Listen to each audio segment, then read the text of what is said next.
В настоящее время в нашей стране в любой государственной области имеются огромные проблемы. Вполне понятно, что один человек не в состоянии привести все в порядок. Для этого ему нужны люди. То есть это не просто должна быть команда, которая понимает его, то есть это команда единомышленников. Это должны быть люди, обладающие соответствующими знаниями, опытом и авторитетом. Скажите, есть у вас такая команда? Да.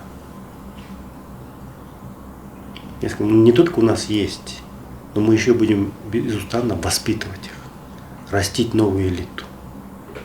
Этот процесс, как и обучение, должно быть постоянным, перманентным.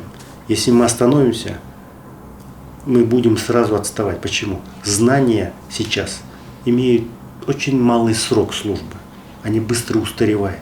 И поэтому системное, постоянное образование, системная, постоянная переквалификация, скажем так, да, она имеет ключевое конкурентное преимущество. Значение с точки зрения формирования и элит, и знаний, и формирования будущих кадров. В свое время Алмазбек Атамбаев любил часто повторять, что он самый богатый человек в нашей стране.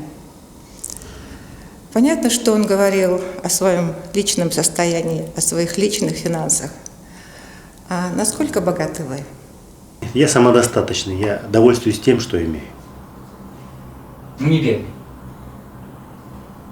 Смотря что такое бедность. Самое главное, у меня есть дом, у меня есть дети, есть родители, слава Богу, живы, здоровы, есть родственники, родные.